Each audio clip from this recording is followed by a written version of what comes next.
Hello, I'm Kirsten Torma, NHS Student Ambassador, and I'm here with Tony Grant Verstandig. My first question is, what are the duties as the Chair of Aspen Institute's Middle East Programs and Senior Vice President at the S. Daniel Abraham Center for Middle East Peace? Kirsten, thank you very much. I really appreciate being here. It's wonderful being back at this school and seeing the energy and enthusiasm. I'm particularly honored to have you as my ambassador. So thank you very much. My duties are many. I don't even know where to begin. So as you know, the Aspen Institute is a values-based organization that seeks to have a global reach, basically working on programs to inspire leadership and American values. And so you can imagine with the tumult in the Middle East over the last 5 to 10 years and what will be decades to come, my region is particularly of interest. So I work with Walter Isaacson, who is a renowned Pulitzer Prize winner. Walter is an extraordinary journalist. He has written the Steve Jobs biography, and for me, one of the most important biographies is Benjamin Franklin, which I'll tell you about in a moment. I also work very closely with Madeleine Albright, and Madeleine is my mentor. Madeleine is a friend and a mentor, and I've been honored and privileged to work with her for a very long time. So at Aspen specifically, we work on a very complicated public-private partnership that emanated from President Obama's Cairo speech. And its architecture is to have a more robust outreach to the Arab and Muslim world between America and the Arab and Muslim communities. We focus on education exchange, women's empowerment, and investment opportunities, seeking new pathways to create job creation. And at the S. Daniel Abraham Center for Middle East Peace, that's where I do my policy work, and I continue to do the diplomacy of the Arab-Israeli conflict. It is complex, it is extremely interesting, and right now very complicated in the aftermath of the recent Israeli elections. So we are all looking at various iterations of getting the parties to engage. I hope I can accomplish half the things you do. I know your husband said last night that you started off in college with urban sciences. Urban planning. So I was really focused on urban planning at Boston University and was extremely interested in the power of the community. And I'm glad I did that because, and I urge all of you to use this next stage of your educational opportunity to explore new options, new ideas. Because that urban planning has been very important as I think about the global community. I'm very focused on the issues of resiliency, and not just resiliency as it relates to what everyone is talking about now, which is climate change, but resiliency in terms of reaching out to young people and creating pathways for their engagement and empowerment in respective societies, political resiliency, having more effective leadership transitions, and the complexities of issues in a 21st century global environment are such that you can't just do, whether it's urban planning or Middle East policy, of which I did both, or I was well on my way. I was very involved in European politics as well. You need to be open. One needs to be resilient to be willing to explore new opportunities. From November of 1994 until January of 2001, working in the U.S. Department of State. Could you explain more of what you did while working there? So I was very honored to be a part of the Clinton administration, both terms. And we had, even in a government context, a very small team. And so I had multiple areas of responsibility. One, I was the only woman until Secretary Albright came as part of our Arab-Israeli peace team. And so I think I will never forget the moment she gave her first speech, which was 10 days into her tenure. And as she was doing a major policy speech, a small group of us, she said she wanted to just slip into the ladies' room before her speech. And we walked in, and as I turned around and looked, behind me were all of the guys who had, up until then, it was me and the guys. And that was a very important moment. It was a moment that reflected embracing new ideas, new opportunities, and recognizing that, as we have all come to discuss, the glass ceiling is being broken. And it was an extraordinary moment for me personally. So I've been deeply involved and was responsible and part of our team. I was at Y River, which is where we did the Israeli-Palestinian negotiations, and then went to Camp David. And as everyone knows, at Camp David, we were very close to a comprehensive agreement between the Israelis and the Palestinians. I was also very involved with the negotiations between Israel and Syria, and then with Jordan. I'm very engaged, and one of the things I'm most proud of was the economic architecture that we laid out with the Jordanians, using that as an incentive to get the Jordanians to actually formally recognize Israel. So that was one part. The other part was the day-to-day management of our policy, our bilateral policy, and also managing our embassies overseas in my area of responsibility, which covered Morocco all the way to Jordan. So it was a lot, actually, to Yemen, and Yemen is very much in the news now. Yemen is in the Arabian Gulf, and it is well on its way to collapsing. And 10 days, again, in the first term of the Clinton administration, new on my job, I had to evacuate our embassy.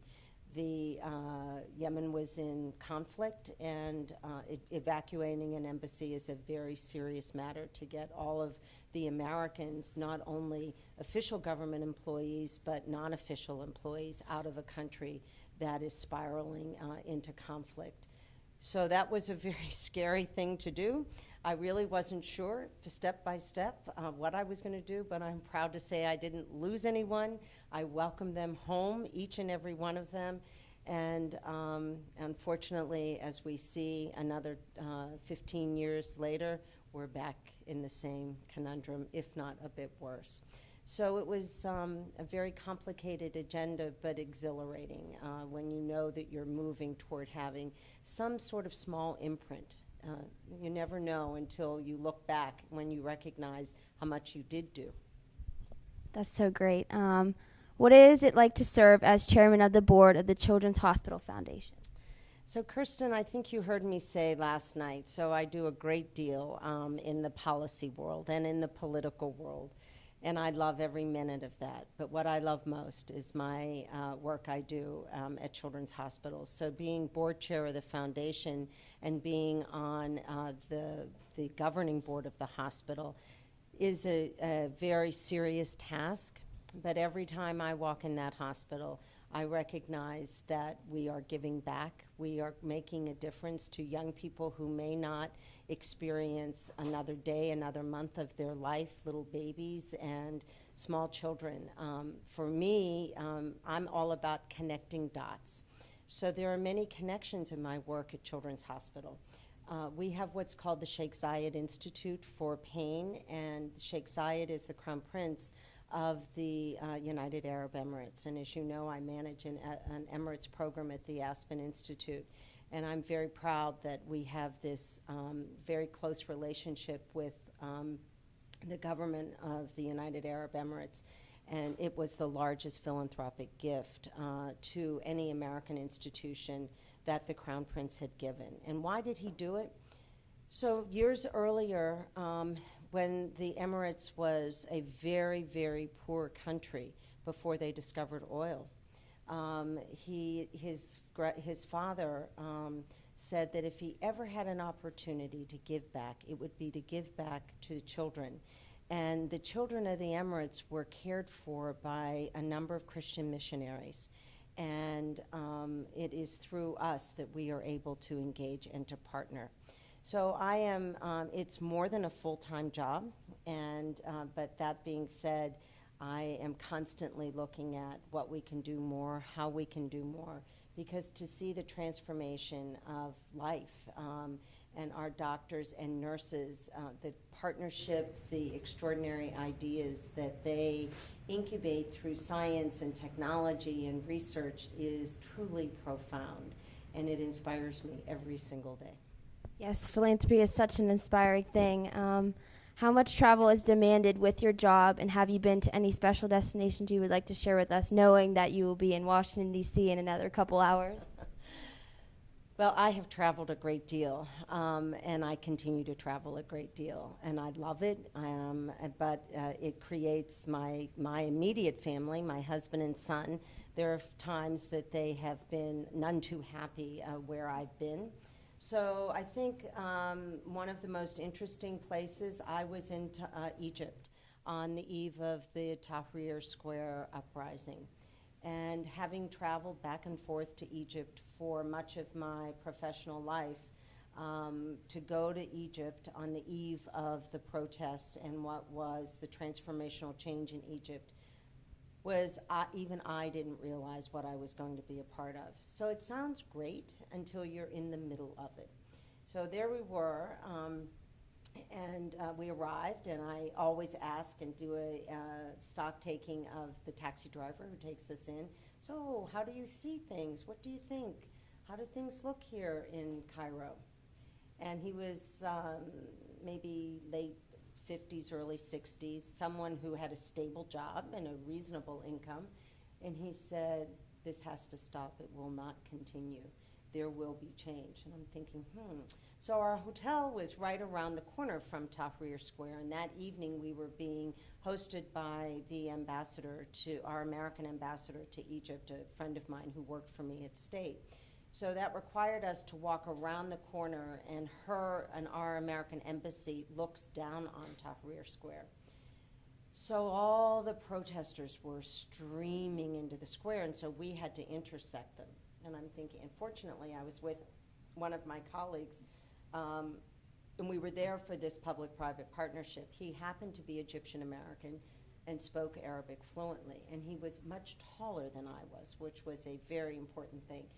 And because I was being overwhelmed by the sea of people. And I kept saying to him, so Terry, what do you think? How does it look? He said, this looks qualitatively different. That night, to smell the tear gas and to hear the sounds and the shouts of people who were trying to affect change, but recognizing that they were putting their lives on line. I was there for 3 days. I had the last round of talks with the then Egyptian government, and it was as we were leaving Egypt, leaving Cairo, I looked in the rearview mirror of the taxi driver as the tanks were rolling in. We had the last flight out, and there were we've all become accustomed to both being able to text and use our cell phone at the drop of a hat. There was no cell phone communication. Everything was shut down. So that was a little unsettling and a little disquieting. So that being said, I remain ever hopeful, but for me, some of the most interesting and exhilarating places every time I go back to Jerusalem. It is an extraordinary place, and I think when you're so far away, you don't fully appreciate the proximity of the three major religions. They do live side by side. It's the Jewish people, the Israeli people, and the Arab Muslims. And every day as the sun comes up, the bread makers are delivering their bread, and you can smell the spices in the old market. It's as though time has stopped. And it is a great place to reflect and to think about what you're doing. So I love Israel. I love going to Turkey. I adore going to the Emirates, watching a new country, only 40 years old, engage in such transformational change. They're not only engaging in transformational change on the economic space, they are all in on what I call human capacity development. It's a young population. They are looking and embracing new ideas and education. And for me, it is really exciting to have a partnership. So it's, I've had lots of different places where I've traveled, but I've also listening last night and reflecting on this community travels with me. As you all know, my grandfather was a legendary mayor. My grandfather was an extraordinary person, and he is very much responsible for me being in public policy. I went to Washington as a very young, naive woman. I walked up to Capitol Hill and decided I wanted to have an internship. And so I approached our congressman's office at the time, who was here and had been a member of Congress for a very long time, Congressman Dent. And I told him who I was, and I said I'd like to have a meeting with his chief of staff. And he came out, and I thought, wow, I must have a really impressive resume. And I was given this opportunity, and they offered me a position, and I'm thinking, this is really extraordinary. So I come back home to Pittsburgh and go meet my grandfather, and I said, Pappy, you're not going to believe this. I have this opportunity. I've been offered this position in Washington. And he looked at me and he said, I'm very proud of you, but I do think you should know that when Congressman Dent began his career, it was your father's parents and me who were very much responsible in helping launch that career. And I hope you will always remember that it is a circle. You give back, you engage, and you hope that someone will pay it forward. And so for me, that has stuck with me, and my parents have done that for me, and I'm very privileged to be in the position that I'm in, and I try very hard to mentor young people and to give them opportunities that I've been given. So would you say that a plum lesson has taught you and helped you at any point of your career? Yes, absolutely. There's no question about it. The Plum community and this school is a very important and very exciting place to be. And I know there's a lot of chatter going on right now, but you have to stand tall. You have to believe in yourself, and you have to understand that, as I said earlier, resiliency is a very important thing to embrace and to understand. And when there's a little bit of stress and pull, don't be so quick to go to the other side and accept sort of a majority of thinking. That's when you really need to pause. Hit that pause button. I think that one thing, technology is very important and a really very important tool. But technology has also allowed, I think, voices to become disaggregated. And where you think you are a collective, you're moving forward to advance a goal and an idea, but in fact you're not. You're just moving as a flow, not understanding and appreciating the underpinnings. So I think this school is very resilient. And listening last night to each of you, where you're going, what you're going to do, there's no question in my mind that the seeds have been planted here, and they're strong seeds. Thank you. What is one thing that you like the most about your job?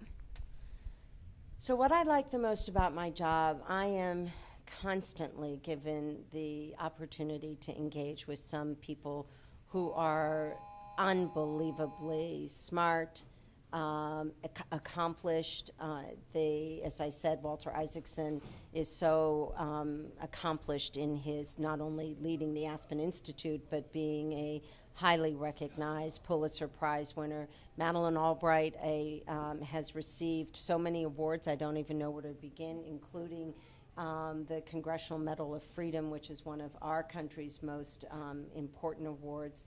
And, but it's the humility with which each of us try to appreciate. So I'm given this opportunity, but I recognize that I have to do more and to give back, but I love being in the landscape of learning something new, of stepping back, of trying to put myself not just in my Middle East space or my political space, but being in a different landscape. And being at the Aspen Institute has given me that opportunity. And Secretary Albright is just the most extraordinary person. She reminds me so much of my mother.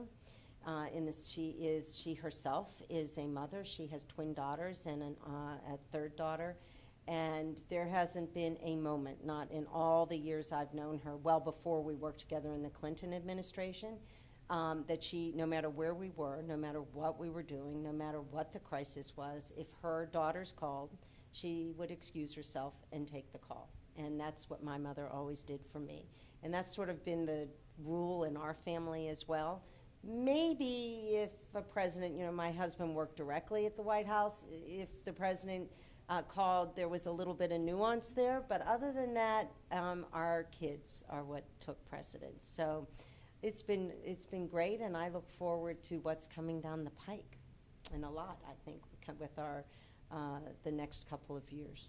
Thank you so much for your time today. I'll push this back to Jake.